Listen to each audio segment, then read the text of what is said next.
베드로전서 5장 12절부터 8절입니다.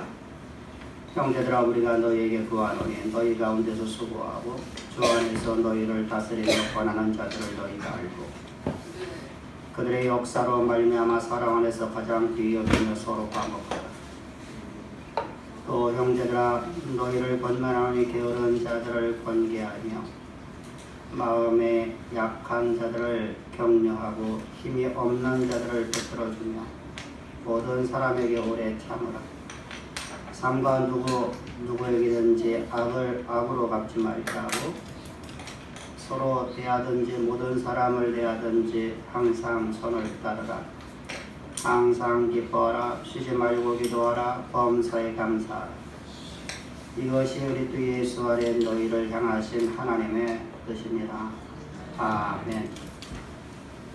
우리가 본문에서 우리가 가장 많이 듣고 있는 것이 바로 항상 기뻐하라. 쉬지 말고 기도하라. 범사에 감사하라만 우리가 이루고 살아갑니다. 근데 이 본문의 맥이 바로 앞에서부터 이어서 하나님의 뜻이 무엇이냐. 형제들아 너희에게 내가 구하노니 너희 가운데서 수고하고 주 아래에서 너희를 다스리며 권하는 자들을 너희가 알아주라. 그들을 공경하고 그들을 존귀히 여겨주고. 왜 그렇습니까? 그들을 존귀히 여기지 아니하면 그들에 의해서 나오는 말씀이 우리는 가치 없게 여기기 때문입니다. 그래서 성경은 우리에게 말씀하십니다. 하나님의 뜻이 무엇인지 아니 하나님이 세운 하나님의 사자를 너희를 존중히 여기고 하나님처럼 너희를 대하라는 겁니다. 그래서 하나님께서 모세에게 말씀하십니다. 내가 너로 하여금 이스라엘에 내가 너로 하여금 애굽의 하나님같이 되게 하리라. 아론은 너를 하나님처럼 너는 대하게 될 것이고 너는 하나님처럼 되리라. 그랬더니 그 입에서 나오는 모든 말들이 역사를 이루고 그 입에서 나오는 모든 말들이 역사 속에서 하나님의 권능이 드러나는 놀라운 영광을 보게 되는 것입니다. 그러므로 형제들아 너희는 주의 종을 존중하라, 공경하라. 그리고 이어서 말합니다. 형제들을 너희는 권하노니 너희들 어떻게 살아라? 서로 화목하게 살아라. 우리는 사랑받을 만한 사람을 사랑합니다. 사랑받을 만한 사람만을 사랑하고 살아가는 것이 인간의 모습입니다. 그것이 바로 사람들의 삶의 방식이죠. 자녀도 사랑받을 만한 모습이 없으면 자녀와 부모와 재판을 걸고 평생 원수처럼 대하며 부모님이 돌아가시던 자녀가 죽고 가보지도 않은 것이 바로 인간의 모습입니다. 근데 하나님께서는 뭐라고 말씀하시면 너희는 사랑받을 만한 자격이 없는 자를 사랑하라. 그들과 화목하라. 그들과 화목해서 하나님의 의를 이루는 자들이여라. 왜 그러냐? 너희는 하나님의 한 지체가 됩니다. 그렇게서 너희의 머리가 되시고 너희는 그의 각 지체가 되었는데 지체가 어떻게 싸우면 어찌 되겠느냐. 하나님의 뜻은 너희가 하나님과 언제나 화목단체가 되어라. 내가 너희를 사랑한 것처럼 우리는 착각으로 살아갑니다. 내가 구원받을 만한 자격이 있는 것처럼 내가 구원받을 만한 내가 하나님의 자녀될 만한 어떤 조건이 있는 것처럼 착각으로 살아가요. 그러니까 감사가 없어요. 성경은 우리에게 이렇게 말씀하십니다. 하나님이 이 땅에 오셔서 우리를 택정하시는 것은 의원이 병든 자라에게만 의원이 필요한 것처럼 건강한 사람의 의원이 필요 없지 않느냐? 이처럼 나는 너희가 의인을 내가 부르러 온 것이 아니라 죄와 허물로 죽어서 영원한 지옥의 심판 가운데 있는 너희를 내가 불러서 너희를 구원하여 내 자녀 삼으려고 내가 이 땅에 왔는 것. 우리 중에는 단 한 사람도 하나님의 사랑을 받을 만한 자격을 가진 사람이 아무도 없다는 말입니다. 내가 너희를 이렇게 사랑해서 내가 너희를 하는 내 자녀 삼았는데 너희가 서로 벌어하고 싸우고 다투고 파당을 나누고 한 형제끼리 너희들이 잘못된 모습을 보인다고 하면 너희가 과연 내 뜻을 이루는 자냐? 나의 하나님의 뜻은 바로 그것이다. 그리고 이어서 이제 하나님 말씀하시는 항상 기뻐하라. 그러니 우리는 어떻게 해야 됩니까? 항상 기뻐야 되죠. 범사에 기뻐야 되죠. 쉬지 말고 기뻐야 되죠. 왜요? 이런 나를 하나님의 자녀되게 만드셨으니까. 하나님 자녀되게 만드셨습니다. 하나님의 자녀로 우리를 삼아주시고 우리를 여기까지 인도하신 하나님 앞에 우리는 감사의 추수감사제로 오늘 드리는 추수감사제입니다. 이 추수감사제를 한국교회에서는 대부분이 11월 셋째 주에 우리가 드리고 있습니다. 미국교회에서는 네 번째 주일 금요일부터 시작해서 한 주간 동안 저들은 추수감사주의를 지냅니다. 나라마다 조금씩 다르기도 합니다. 이 추수감사주의를 갖다가 우리는 이것은 추수감사주의는 성경에 없어 라고 말하는 인터넷에 떠있는 잘못된 사람들의 모습을 봅니다. 추수감사주의를 우리가 구약의 말씀으로 간다면 초막절입니다. 초막절을 우리가 다른 말로 말한다면 장막절이라고도 합니다. 왜 초막절을 장막절을 만들었냐? 초막은 이스라엘 백성들의 애굽에서 출애굽을 한 이후에 광야에서 40년 동안 살았던 것을 항상 기억을 하는데 왜 무엇을 기억하라는 것입니까?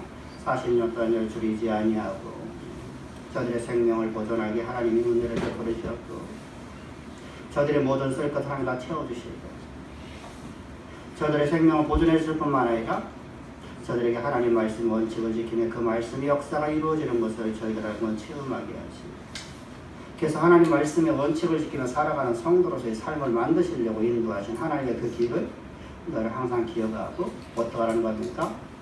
그것을 항상 기념하면서 너희들 기억하고 하나님의 말씀 원칙을 지키는 삶을 살아가라 라고 하나님께서 우리에게 초막절을 지키라고 하는 것입니다. 그런데 이 초막절을 우리가 지키는 데 있어서 이때가 마침 어떤 때가 되는 것입니까? 바로 포도원의 포도를 거두는 때입니다. 우리 말하면 여러분들은 어느 때냐면은 추수 때예요. 우리나라의 추석과 비슷한 시기예요. 이 날짜가 언제냐면 이스라엘 백성들 유대력으로다가 말하면 7월 15일부터 22일까지 한 주간입니다. 이때는 우리나라 10월 말경에서 정도 걸립니다. 그래서 많은 사람들이 또한 이렇게 말을 합니다. 우리나라 10월달이라고 하면 우리나라 추석과 겹치니까 우리나라 추석 절기에 성경대로 하면은 절기를 지켜야 되지 않느냐라고 하면서 10월달 추석과 함께 지내는 교회들이 있습니다. 근데 이런 문제가 하나의 함정이 있어요. 이스라엘 백성들이 가나안 땅을 점령하고 난 다음에 가나안 땅에 정착을 했어요. 사사기를 보면 이스라엘 백성의 사사기에서 이스라엘에 정착을 하고 난 다음에 그들의 추수절기에 이 초막절을 함께 지내버렸습니다. 그랬더니 어떻게 됩니까? 초막절의 의미, 장막절의 의미, 하나님의 은혜가 사라져버리고 이들이 어디서 가서 제사를 지냅니까? 산당에 가서 이방신들에게 바알신에게 제사를 드리더라라고 사사기 9장에서 말씀하고 있습니다. 흡수가 됐단 말입니다. 이방 종교가 바뀌었다는 겁니다. 동화가 되었다는 겁니다. 그래서 한국교회에서는 10월달에 드리지 말자라고 하는 것입니다. 그래서 11월달에 드리자는 거예요. 그래서 교회 사정마다 교회에서 11월달에 10월 첫째 주부터 11월 첫째부터 네 번째 사이에 우리가 드리는 것입니다. 그래서 우리는 이번에 교회 이전과 여러 가지 문제를 만나서 이번 주에 우리가 드리게 되는 것입니다. 그러므로 여러분들이 인터넷에 의해서 또는 어떤 사람들의 말을 위해서 야 추수감사절이 그렇게 아니다 이런 말을 들으면 여러분들이 분명하게 말을 할 수 있어야 돼요. 우리 그렇잖아요. 우리가 교회 예배당에 카페를 만들어서 맨 처음에 취지는 어떤 취지였었습니까? 자그마한 교회들이 오늘 카페를 만들어서 목회 또는 많은 사람들을 전도용으로다가 쓰겠다. 근데 완전히 퇴색되어 버리죠. 시간이 지나가면. 세상의 방법이 교회에 들어오면 여러분 무조건 퇴색되게 되어버렸어요. 여러분 퇴색되어 버리니까 어떻게 됩니까? 세상과 동화가 되어버린다는 것이죠. 세상과 구별되는 것이 세상과 동화가 된단 말이에요. 그러면서 우리는 항상 말씀 원칙을 지키는 삶을 살아가야 돼요. 우리는 몸부림치야 돼요. 분명하게 목회가 어려우면 목회자들 돈을 벌어야 돼요. 자비량 선교를 할 수밖에 없는 입장이었으면 자비량으로 교회를 해야 됩니다. 저도 그렇게 해왔었습니다. 택시하면서 목회하면서. 그럼 그렇게 하면서 여러분 제가 개척을 했고 개척해서 이제까지 오고 여기까지 온 것입니다. 이렇게 여러분 우리가 자비량을 할 수 있어요. 그러나 자비량을 하는 것이 주가 되어버리면 안 된다는 것이죠. 목회가 주가 되어야 된다는 것이죠. 동화가 되면 안 된다는 거예요. 동화가 되면 안 된다는 거예요. 그래서 하나님께서는 우리에게 한국교회에 특별하게 추석이라는 기회가 걸려있기 때문에 우리는 하나님의 은혜를 만나서 11월달 우리가 추수감사기를 지낼 수 있다. 우리에게 은혜를 베푸신 하나님한테 감사합시다. 할렐루야. 동화되지 않고 오직 순수하게 말씀의 원칙을 따라 살아갈 수 있는 우리 모두가 될 수 있다. 그런데 우리가 여러분이 추수감사해 줄 때 감사하지 않은 사람 아무도 없어요. 감사를 합니다. 저를 하나님의 1년 동안 우리를 지켜주신 하나님께 감사합니다. 우리가 좋은 일이 나면 하나님께 감사합니다. 우리 삶 속에서 하나님의 영광이 나타난다고 자녀가 잘 되고 어떤 것이 이루어지면 하나님께 감사합니다. 근데 이 감사라는 것은 변하지 아니하는 감사가 있어야 되는 것이 감사예요. 오늘 환경과 시대와 조건과 여러 가지 상황에 따라서 감사하기도 하고 불평하기도 하고 원망하기도 하고 여러분 건 감사가 아니에요. 감사는 여러분들 변함이 없어요. 우리 옆에 간호하고 찬미가 있는데 엄마 아빠한테 항상 감사하죠. 엄마 사랑해, 아빠 사랑해. 누구 더 사랑하냐? 아빠. 엄마한테 가서는 엄마. 아주 야곱이 시작하죠. 근데 여러분들 이야기가 자라나서 여러분들이 이제 대학을 다니고 할 때도 못하죠. 감사가 사라져버려요. 사랑의 소리도 다 사라져버려요. 저도 우리 딸내미한테 사랑 소리 들어본 지 언제인지는 모르겠어요.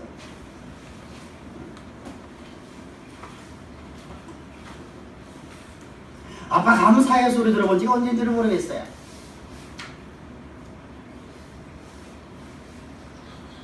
세상은 바로 그래요. 감사가 여러분들 감사 조건이 있어요. 내가 뭔가를 줬을 때만 감사한단 말이죠.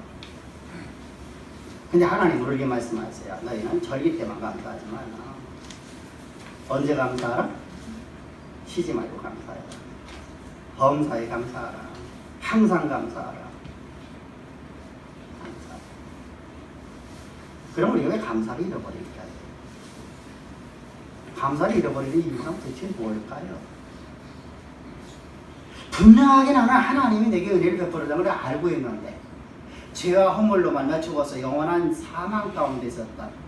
지옥의 그 중심 가운데 내가 서서 있었던 나라는 존재를 하나님이 나를 사랑하셔서 아무 조건도 없이 나를 택정하시고 나를 위해서 하늘 영광 다 버리시고 이 땅에 죄 있는 육신의 모양으로 오셔서 나를 당신의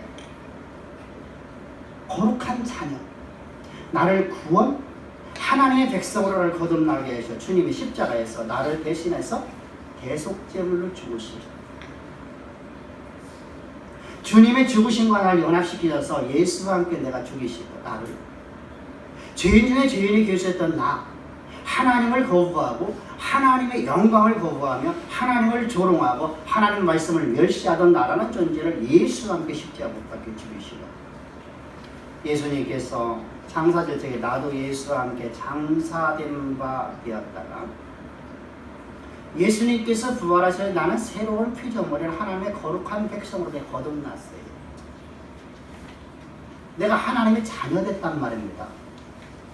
사망의 자녀에서도 내가 하나님의 자녀로 내가 신분이 바뀌었단 말입니다. 이 은혜가 모르는 사람이 어디 있겠어요? 교회를 다니는 사람 치고서. 근데 우리는 왜 은혜를 잃어버리고 원망과 불평을 할까요? 그 이유가 대체 뭘까요? 두 가지로 해봐야 돼요. 첫 번째는 인간의 끝없는 타협입니다. 인간의 끊임없는 타협. 두 번째는 믿음의 문제예요. 이게 믿음의 문제. 우리가 믿음이라는 이 단어를 우리 잘못 이해하고 있고, 잘못된 믿음을 갖고 있기 때문에 원망을 하는 것이고, 잘못된 믿음 때문에 나타나는 것이 인간의 끊임없는 타협이 나타난다는 것이죠. 인간의 끊임없는 타협. 그래서 좋은 것을 매일마다 보면 좋은 것이 사라져버려, 감사가 사라져버려. 왜 그렇죠? 오늘보다 내일이 더 좋아야 돼요. 내일보다 모레가 더 좋아야 돼요. 그것이 인간의 끊임없는 탐심이에요, 탐심. 자족하는 마음이 없어요. 자족이라니까 여러분들, 내가 이 정도만 가지면 됐어. 이게 아니에요. 그건 잘못된 믿음이란 말이죠. 그러니까 어거지로 우리 찬양을 하죠. 어거지로다가 우리가 감사를 하죠. 혼자 있을 적에 내 입술에 진정으로 감사가 나오는 거죠. 내 삶 속에서 내가 하나님이 나와 함께 하신다고 진정으로 믿고 살아가는 것인지, 우리는 여러분들 이것을 바라보야 돼요. 그럼 우리가 믿음이란 대체 무엇일까? 믿음은 대체 무엇일까? 믿음이 뭘까요? 하나님께서 무당들처럼 야, 내가 너를 이렇게 내가 그 말을 내게 이루어질 것만 나는 믿고 나는 살아가는 것? 그건 무당들 쫓아간 것과 똑같죠. 믿음은 여러분 그게 아니에요. 근데 우리는 그걸 믿음으로 자꾸만 착각을 해요. 왜 그렇죠? 로마서 4장을 오해해서 그래요. 로마서 4장을 보면 하나님 이렇게 말씀하세요. 아브라함이 자기 몸이 죽은 걸 알고도, 자기 아내 사라의 아내 몸이 죽은 걸 알고도 하나님이 그 약속의 말씀 이루어질 걸 믿고 의심치 않았더니 그대로 되었더라. 그러니까 뭐죠? 하나님의 약속의 말씀만 믿었다는 거예요. 근데 이보다 말씀과 하나님을 착각을 한다는 거예요. 그래서 여러분들은 여기서 오해가 나와요. 그럼 말씀은 하나님이시고 말씀이 곧 하나님이시며 하나님이 곧 말씀이시라는 사실을 항상 기억해야 돼요. 우리 지난 주간에 여러분들 목사님들은 설교를 하셨어요. 어떤 설교를 하셨냐면 이렇게 설교하셨어요. 우리는 하나님의 자녀된 것이 어떤 존재냐? 내가 하나님 자녀됐다는 게 어떤 존재냐는 것이죠. 요한복음 5장을 보게 되면 성경은 이렇게 말씀하시죠. 우리는 하나님과 동등한 존재라는 거예요. 이때 우리가 하나님과 내가 하나님과 쌤 이런 말하면 여러분 그것은 이단주의자네요. 그런 게 아니라 하나님이 내가 하나님의 자녀로 거듭날 적에 내 안에 상인이 그리스도밖에 없어요. 내 안에는 오직 하나님밖에 없어요. 내가 거듭났다는 것은 내 안에 내가 완전히 제거되어지고 내 안에 상인이 그리스도만 있다는 것이죠. 내 안에 하나님만 계신다는 거예요. 그 하나님이 자원 갖고 살아가는 거예요. 우리는요. 하나님이 주신 지혜 갖고 살아가는 내 지혜 갖고 살아가냐고요. 우리 신앙에 여기서 차이점이 있어요. 나는 내 지혜를 갖고 하려고 하니까 안 되니까 하나님 앞에 뭘 여쭤달라고 하는 거예요. 나는 하나님은 내게 주신 지혜 갖고 난 한다는 거 산다는 거예요. 하나님 주신 자원 갖고는 산다는 거, 하나님 주신 보험가는 능력 갖고 산다는 거예요. 그래서 성경은 말씀하시죠. 내가 너와 함께하니 라고 말씀만 믿고 그 다음에는 없잖아요. 근데 여러분 이때부터 여러분들 놀라운게 여러분들 모세는 하나님의 일을 다 이루잖아요. 하나님이 주신 지혜와 능력과 하나님이 주신 모든 자원을 갖고 재능 갖고 하나님이 주신 재능 갖고 살아가는 거예요. 내가 과거에 갖고 있는 내 지인, 내 지식, 내 모든 것은 여러분 갖고 살아가는 존재가 아니라 이제부터 하나님이 주신 것 갖고 난 살아갑니다 라고 믿음을 고백하는 거예요. 이게 바로 믿음이에요. 이게 하나님과 동등되는 거예요.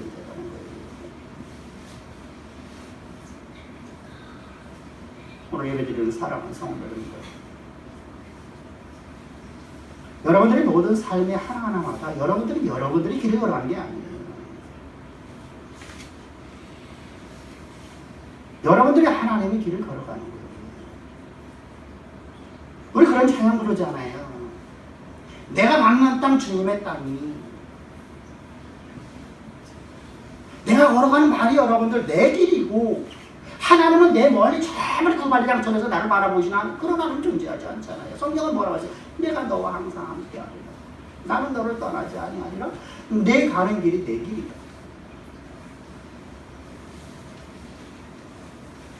그건 내가 가진 것 갖고 살려고 해요. 그리고 하나님 앞에 하나님 왜 이렇게 하셨습니까? 왜 그때 말씀하셨어요? 야, 너 네 것 갖고 살았지 않냐? 너 내 것 갖고 살았니? 우리 믿음을 어디다 두고 있냐는 거예요. 나는 하나님 믿습니다 하면서 난 하나님 것 갖고 살지 않아요.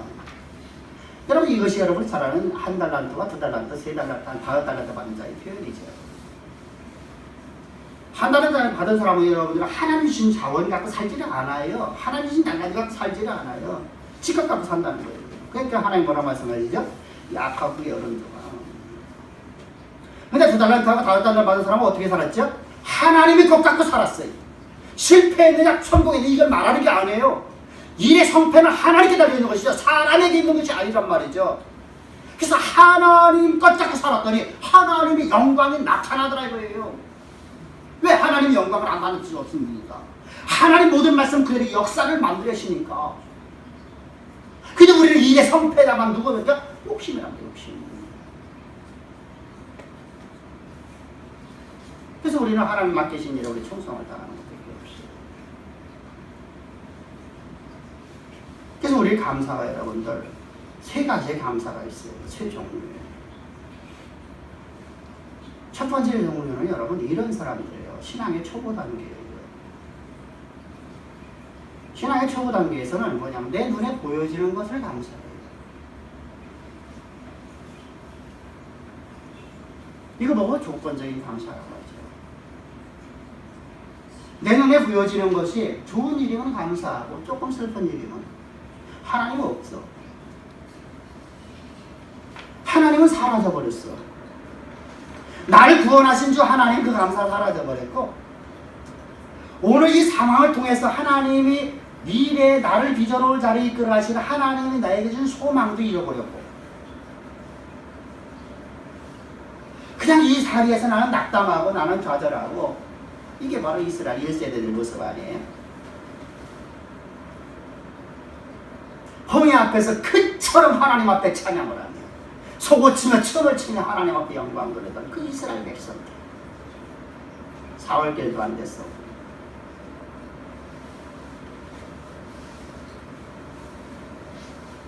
원망과 불평과 불만으로 가득한 저들의 모습. 감사가 사라져버려요. 마치 어린아이가 엄마가 내게 사탕을 갖다 줘야만 엄마 사랑해.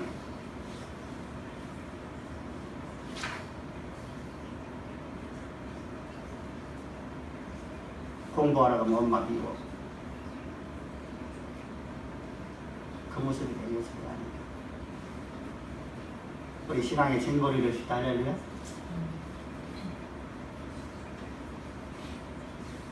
이 신앙에서 우리가 자라나면 어떤 자리로 가냐면 언약적인 관계로 가야 돼요. 이 언약적인 관계를 가게 된다면 어떤 관계냐면 바로 이거예요. 내 오늘 형편이 어떻다, 내 상황이 어떻다, 나는 하나님의 섭리의 손길을 바라보기 시작해요. 오늘 내가 볼 적에는 절망이에요. 내가 볼 적에는 절망 중에 절망이에요. 이스라엘 백성들이 블레셋의 군대에 침공으로 따라갔던 것이 첫 번째, 왕정시대의 첫 번째 전쟁이 바로 사울왕의 2년 됐을 때의 전쟁이에요. 이 2년 됐을 적에 전쟁이 일어났는데 그들의 군대 수가 얼마나 많은지 10만 군대가 쳐들어왔어요. 마병이 6,000승이에요. 병거가 30,000승이에요. 이스라엘 군대들이 여러분들 다 두려워서 다 도망가 버렸어요. 그래서 남은 숫자가 몇 명이에요? 600여 명 남았다. 절망이죠. 사울이여 두려워 떨어요. 온 백성들이 두려워 떨어요. 근데 놀랍지 않아요? 사울왕이 여러분들 2년 전에 어떻게 돼서 그 왕권을 회복했습니까?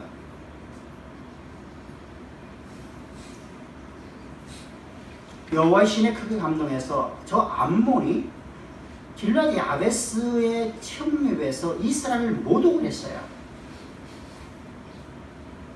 모독하는 그들에게 길르앗 야베스의 백성들뿐만 아니라 온 이스라엘의 두려움과 공포에 사로잡혀 있었어요. 이때 사울이 분열이 일어나서 저들과 싸웁니다. 사람의 이 전쟁의 승패가 사람의 수에 있는 것이 아니라 무기에 있는 것이라 여호와 하나님께 있다라고 그는 나가 싸웠어요. 이때 뭐 갖고 나갔습니까? 하나님의 권능을 가지고 하나님의 위엄과 하나님의 왕벌을 가지고 나갔어요. 하나님 약속가 있잖아요. 내가 너와 그렇게 함께. 그랬더니 여러분들 길르앗 야베스에서 저 암몬의 나하스를 물리쳤습니다. 철저하게 물리쳐버렸습니다. 그런데 2년 뒤에 그는 지금 처절한 형편에 있는 모습을 보십시오. 두려워 떨고 있는 그 모습을 바라보십시오. 그때 요나단이 이렇게 분연이 일어납니다. 사무엘상 14장을 보게 되면 1절에서 요나단이 병기든 소년에게 말해요. 우리 저기 올라가서 저들과 싸우자. 저들의 신은 떠나갔고 우리 하나님 우리와 함께 하시는. 이 전쟁의 승패가 사람의 수나 무기에 있는 것이 아니라 여호와께 있느니라. 그리고 칼도 없어요. 맨몸으로다가 산 올라갑니다. 절벽을 타고 올라가서 그 앞에 지나가는데 무기된 소녀는 뒤따라가고 요나단이 앞에 걸어가는데 어떻게 됐습니까? 요나단을 바라보는 모든 블레셋 군대가 다 엎드려져 죽은 자같이 되었대요. 할렐루야. 여러분, 오늘 우리는 여러분들 내 개인의 형편을 따라서 그 어려우면 좌절, 절망, 불평, 불만, 내 인생이 마치 끝난 것처럼. 근데 여러분, 우리는 하나님도 감사해야 됩니다. 할렐루야.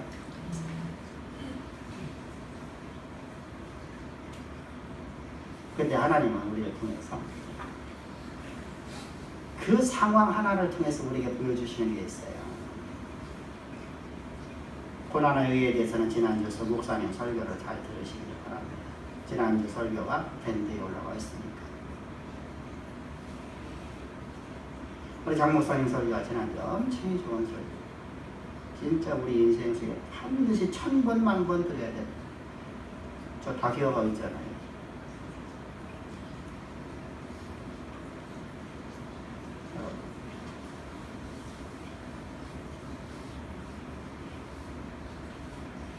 이 고난의 의의가 있어야 돼요. 우리로 하여금 자고하지 않고 평생 동안 주님의 은혜만 감사하고 이 상황을 통해서 일하시는 하나님의 섭리의 손길을 바라보라.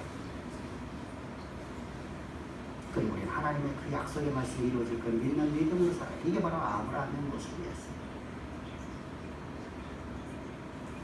근데 여기서 중요한 게 하나 있어요. 우리는 존재가 내 존재가 어떤 존재론적인 우리 감소가 있어야 되냐. 이걸 나가지 못하면 잘못하면 추상적으로 가는 거예요. 우리는 존재론적 감사가 있어야 돼요. 앞에서 말씀드렸지만 내가 하나님의 자녀됐다는 것을 감사해야 돼요. 내가 하나님의 자녀이기 때문에 하나님이 나를 향한 계획하심을 이루신다는 거예요. 하나님이 내가 하나님의 자녀됐기 때문에 하나님이 나를 통해서 하나님의 대리자로 세우신다는 거예요. 하나님께서 그러면 인간을 창조하실 적에 어떻게 창조하셨습니까? 하나님의 대리자로, 하나님의 일을 대신하는 자로 하나님의 모든 자원과 능력과 모든 걸 다 주어놓고 그에게 네가 세상을 정복하고 다스려, 내가 만든 모든 세계를 네가 정복하고 다스리는 왕이니라. 그 존재는 어떤 존재였어요? 하나님의 대리자예요. 하나님의 아들이란 말이에요. 하나님과 더응하는 능력, 하나님과 동등한 능력을 갖고는 살아가고 있지만 그는 하나님의 아들이에요. 하나님의 대리자예요.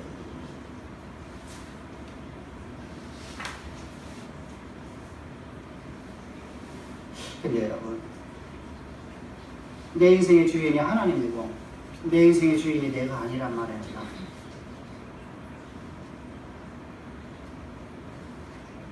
근데 아담이라는 존재가 이렇게 생각을 했어요. 어느 날 그가 길을 걸어가고 있는데 옛뱀 그 사단이가 그를 향해서 미혹을 합니다. 야, 너 인생, 네 인생 네 거 아니냐? 너 인생이 네 거 아니냐? 그래 내 건데. 근데 왜 네가 하나님의 종이라고 말하냐? 네 인생의 주인이 하나님이라고 하냐? 내 인생이 네 주인이 네 스스로가 되어라. 그 말을 듣고 보니까 진짜로 내가 하나님의 스스로다, 하나님의 종 되는 것보다는 내 인생의 주인이 내 자신이 되는 게 더 좋아 보여요.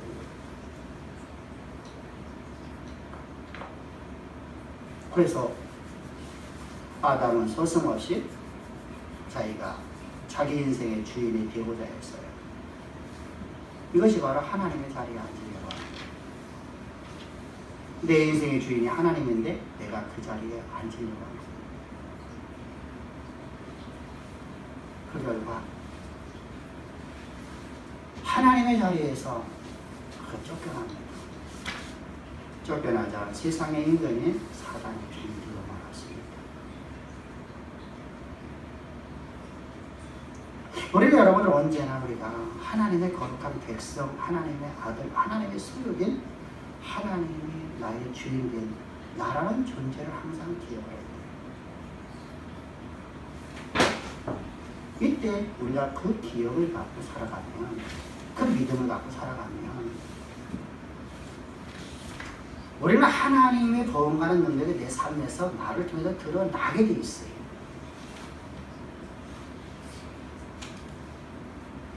역사는 하나님이 쓰시는 것 같아요.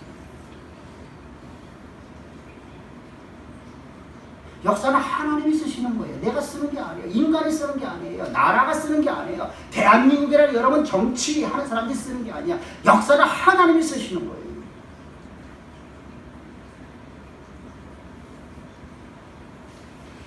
우리 역사는 하나님이 쓰신다고 말하면서 왜 좌절합니까?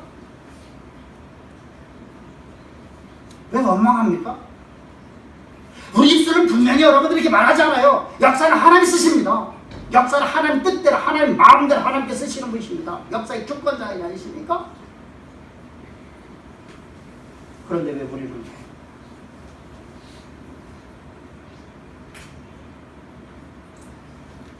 조금만 내 존재를 잃어버립니다. 하나님의 약속도 잃어버립니다. 눈에 보이는 것만 바라봅니다.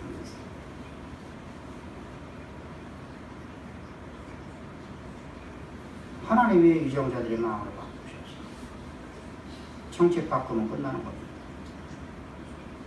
그럼 역사가 다 있어지는 거예요.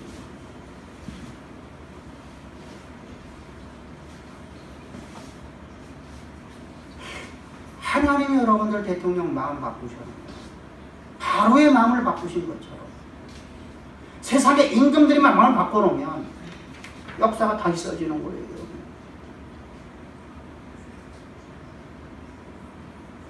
성경은 우리에게 그걸 보여주고 있잖아요. 바로의 마음을 누가 등하셨더라? 하나님 여호와께서.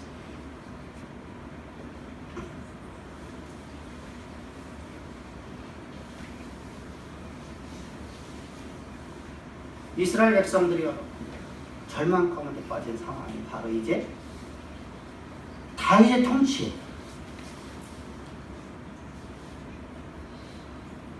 25년 됐어요. 이때 블레셋이 다 쳐들어갔어요. 이때 블레셋이 쳐들어왔는데 이 당시 사울은 하나님을 떠나버리고 악신에 걸려 있었대요. 악신에 지배를 받았대요. 제조자의 타락이죠. 제조자가 여호와를 떠남으로 말해서 그 주인이 인생의 주인이 나라의 주인이 사탄이 되었어요. 그때 블레셋이 쳐들어가서 골리앗이 와갖고 전쟁을 벌였어요.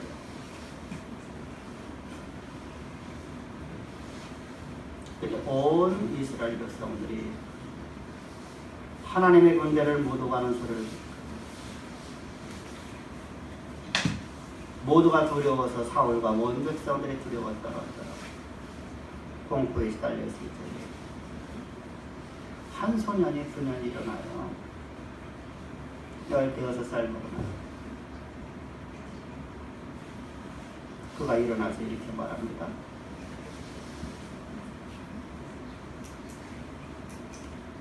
너는 창과 칼을 가지고 나에게 나와라.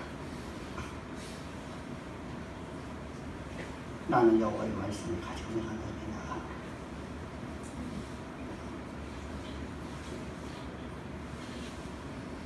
영웅담은 우리 많이 들었어요. 근데 영웅담 말하는 게 아니에요. 다시 영웅담 말은 뭐 할게요? 그건 나와 무슨 관계가 있냐고요? 여러분들 우리가 잘 알고 있느라면 이순신 장군의 영웅담 말은 뭐 하냐고요? 내 삶에 여러분 아무런 여러분 아무것도 내 삶에 아무것도 없어요. 아니 뭐 할 거예요?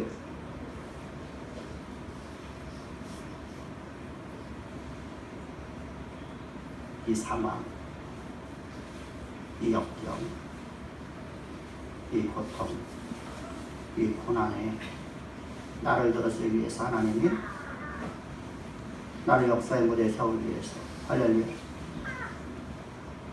오늘 여러분들 힘들다고 염려하지 맙시다. 하나님이 이 상황을 들여 나를 이 시대 역사 속에 들어 세우려고. 왜? 내가 읽어놓은 거니까 나는 할 감사가 없어요. 참 인간은 그래요. 저도 마찬가지란 말이죠. 고난이라는 것이 여러분들 내 눈앞에 문제가 부딪히는 것이 없다고 하면 나는 여러분들 하나님께 감사하지 않을 것 같아요. 내가 능력이 있어서 내가 이만큼 이루었는데 내 것 같고 근데 여러분 문제가 부딪힐 때마다 하나님 앞에 무릎을 꿇어요. 하나님 내가 할 수 있는 게 아무것도 없네. 하나님의 모든 것을 주관하시고 하나님께서 모든 것을 역사하셨어요. 이번에 예배당 건축하면서 많은 걸 제가 느꼈습니다. 분명히 될 수 있는 일인데 가서 설득해도 안 되고 설득하면 아침 때 가면 또 저녁 때 바뀌고 저녁 때 가서 얘기해놓으면 아침 때 새벽에 또 전화가 와서 목사님 안 되겠어요. 내가 기도응답할 나는 그렇게 하면 안 된다는 거예요. 이게 답답하고 이게 그래서 2주 동안 우리가 공사도 못하고 그냥 하다가 어쩔 수 없이 이제 대형 공사로 바뀌었어요. 지하 1층 파는데 무슨 대형 공사가 들어가냐고요. 대형 장비들 들어오냐고요. 근데 그 모든 것 하나하나마다 그분들이 그래요. 목사님 진짜 이 건물은 진짜 엄청나게 튼튼합니다. 빔을 하나도 안 빼고 그 엄청난 그 빔을 다 걷어서 사장시켜버리잖아요. 몇 번. 돈은 들어가지만 건물은 진짜 엄청난 건물. 이것은 대형 빌딩들 이렇게 하는 거. 대형 빌딩 다 빼버리게 돼요. 얼마나 든든한 하나님 앞에도 감사를 합니다. 이것도 하나님께서 우리를 요즘 지진 많은 곳에서 감리사가 그런 말을 하는 거예요. 목사님, 대전 지진 안정지대가 아니에요. 이 판이 어디에 붙어 있냐면 서산하고 있는 같은 판이에요. 이게요. 서산이 지진이 일어나기 시작하잖아요. 서산 지진이 여기가 흔들려요.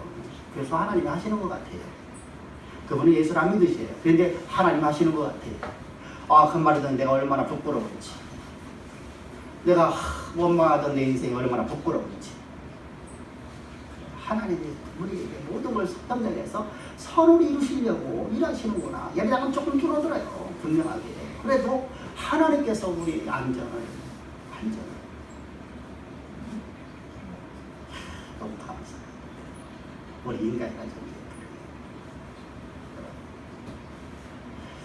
내가 하나님의 자녀되었고 내 안은 오늘도 하나님이 주신 것 갖고 살아가고 하나님의 자원, 하나님의 능력, 하나님의 위엄, 하나님의 왕과 하나님이 주신 모든 재능을 갖고 나는 오늘도 세상에서 나는 하나님 나에게 맡긴 모든 일들을 나는 능치 못하게 나는 다 이룰 수 있습니다. 고백했던 저 다윗처럼.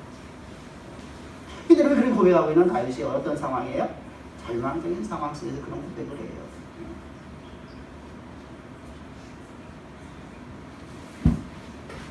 감사한다는 거예요. 이 상황을 통해서 하나님께서 나를 더욱더 하나님의 영광 자체만 드러나는 인생으로 나를 만들어주시고 나를 통해서 이 시대 역사 속에서 하나님의 그 영원하신 계획을 다 이루실 거라는 믿기 때문에 나를 하나님 자녀 삼아주신 하나님께 감사합니다. 하나님의 대리자 삼아주시면 감사합니다. 하나님의 일꾼들이 나는 감사합니다. 오늘 우리 삶 속에서 어려움이 있다고 좌절하지 맙시다. 고통스러운 일이 있다고 염려하지 맙시다. 하나님은 살아계신 하나님이십니다.